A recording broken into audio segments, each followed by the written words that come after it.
It all started on a day that seemed like any other, a boring Tuesday to be precise. The sun was blazing and the summer vacation felt like it was stretching on forever, with no end in sight. Me and my best friend Rowley found ourselves at the local supermarket, tagging along with our moms. We were supposed to be helping them with the shopping, but in reality, helping mostly meant trying not to get in the way of their carts. The fluorescent lights above buzzed incessantly, casting a harsh glow over everything, and the air was thick with the smell of overripe bananas and other produce. We were desperate for some excitement, some kind of adventure to break the monotony. Rowley, bless his heart, is always up for anything, no matter how crazy it might seem. I leaned in and whispered my grand plan to him, a game of hide and seek. Right here, right now, in the aisles of Shopwell's supermarket. His eyes went wide, a mixture of excitement and a hint of terror. He knew this was a risky move, something that could get us into trouble. But the boredom was just too overwhelming to ignore. We needed to do something, anything. The idea of sneaking around the aisles, hiding behind displays was too tempting. We had to take action.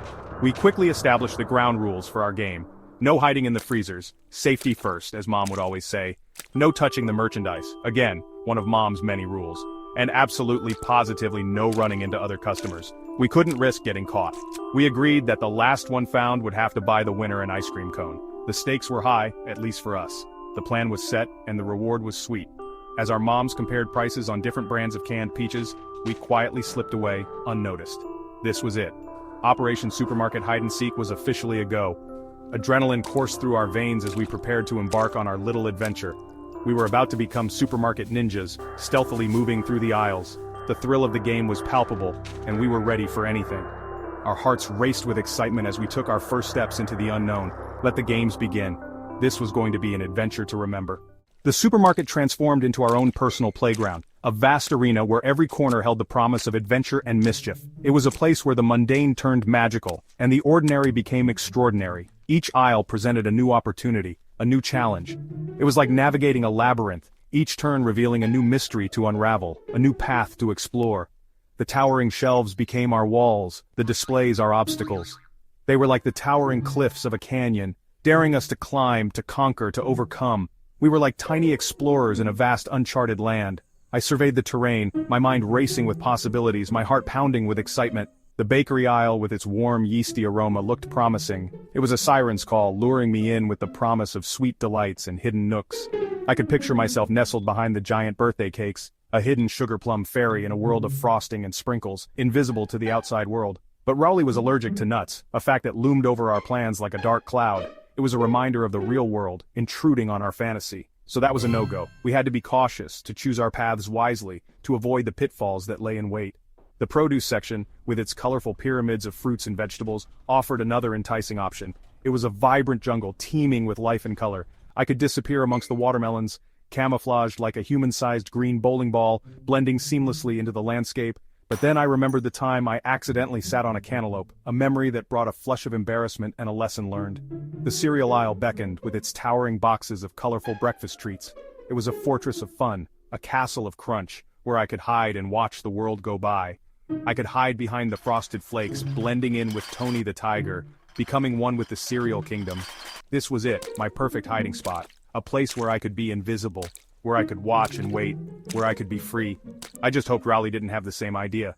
We needed to spread out, to cover more ground, to maximize our chances of success. Rowley, meanwhile, was fixated on the pet food aisle. It was an odd choice, but one that made sense in his unique way of thinking.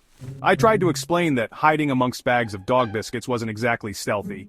It was a bold move, but one that might backfire. He insisted that the smell would throw off the seeker, a theory that was both intriguing and questionable. He had a point, but I still thought it was a goofy idea. Yet, in the world of supermarket hide and seek, sometimes the goofiest ideas were the best. Rowley won the coin toss, which meant I had to hide first. I darted down aisle 5, the land of canned goods. Soup cans, beans, and jars of pickles lined the shelves, a metallic fortress of potential hiding spots. I crouched behind a giant display of tomato sauce, my heart pounding in my chest. The fluorescent lights flickered above, casting long, eerie shadows. I could hear Rowley counting down from 100, 99, 98, 97. Every creak of a shopping cart, every muffled conversation sent shivers down my spine. This was it, the thrill of the hunt. I held my breath, trying to become invisible, one with the tomato sauce.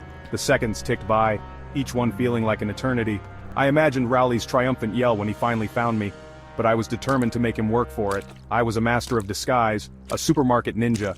My hiding skills were unmatched. I peeked through the cans trying to catch a glimpse of Rowley. He was nowhere to be seen. Had he given up already, or was he employing some advanced seeking strategy? I decided to change my tactic. I crept along the aisle, staying low to the ground. I crawled behind a shopping cart, using it as a mobile shield. I felt like a secret agent on a top-secret mission. I spotted a display of brightly colored beach balls. Inspiration struck. I grabbed one and held it in front of me, hoping to blend in with the summer-themed decorations. It wasn't my best idea, but it was all I had. Suddenly, I heard footsteps approaching. I froze, my heart pounding in my chest. The beach ball wobbled precariously. This was it, the moment of truth. Was it Rowley or was it someone else? Section 5. Aisle 5 Antics and Frozen Food Follies. The footsteps grew louder, echoing through the quiet aisles like a drumbeat. I squeezed my eyes shut, bracing for the inevitable encounter that was about to unfold. My heart raced, and I could almost hear it pounding in my ears. A hand reached out and tapped me on the shoulder, a gentle yet firm reminder that I was not alone in my hiding spot.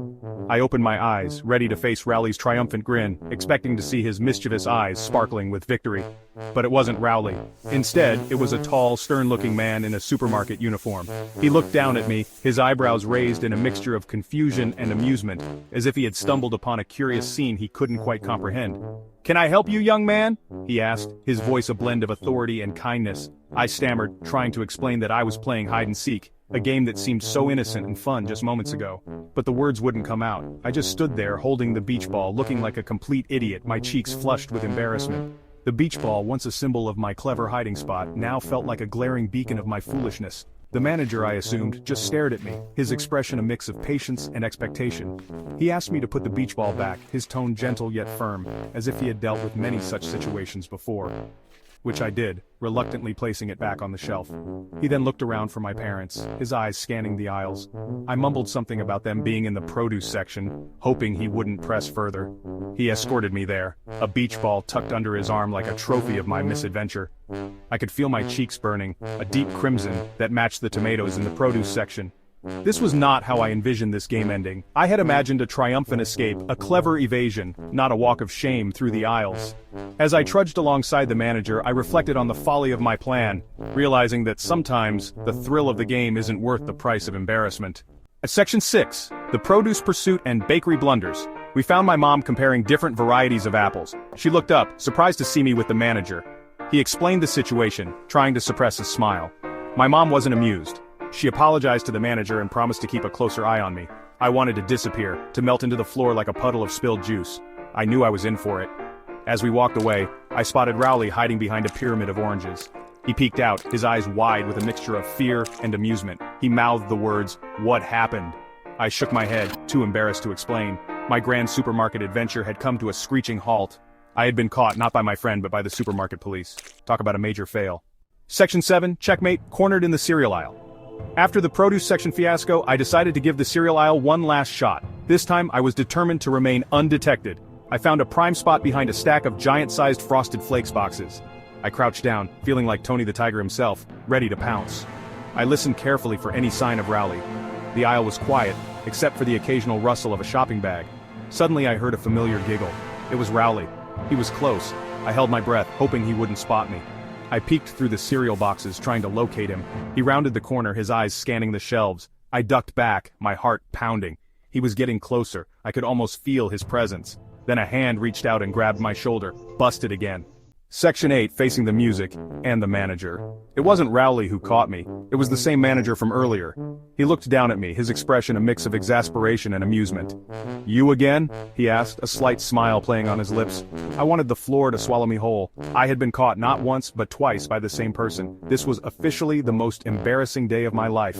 He called my mom over and she came rushing down the aisle, her face a mixture of concern and frustration. The manager explained the situation, and my mom apologized profusely. She promised that this wouldn't happen again. I knew I was in serious trouble. My supermarket hide-and-seek adventure had turned into a total disaster. I was officially banned from playing any games in the supermarket, ever. Section 9, Aftermath and Apologies. My mom marched me out of the supermarket, Rowley trailing behind us, his shoulders shaking with suppressed laughter. I was mortified. My grand plan had backfired spectacularly. We got into the car and my mom gave me a stern lecture about the importance of behaving in public places. I knew she was right, but I couldn't help but feel a little bit defiant. It had been a fun adventure, albeit a short-lived one. When we got home, I apologized to my mom for causing trouble. She eventually calmed down and told me that while hide-and-seek was fun, it wasn't appropriate for the supermarket. I knew she was right. Supermarkets were for shopping, not for playing games. I'd learned my lesson the hard way, and Rowley, well, he learned that hiding behind oranges doesn't really work. Section 10. Lessons learned and laughter shared. Looking back, the whole supermarket hide-and-seek adventure was a bit ridiculous. I mean, who tries to hide behind a beach ball? And who thinks they can blend in with the cereal boxes? But despite the embarrassment and the scolding, I couldn't help but laugh about it. It was a memorable experience, a story I knew I would tell for years to come. It was a reminder that sometimes the best adventures are the unplanned ones, even if they end in disaster. I also learned a valuable lesson about respecting other people's property and following the rules. Supermarkets might look like giant playgrounds, but they're not, and hiding behind displays of tomato sauce is generally frowned upon. So if you're ever feeling bored at the supermarket, resist the urge to play hide-and-seek. Stick to shopping and leave the adventuring to the professionals, or at least to places where it's allowed. And don't forget to subscribe for more tales of my misadventures.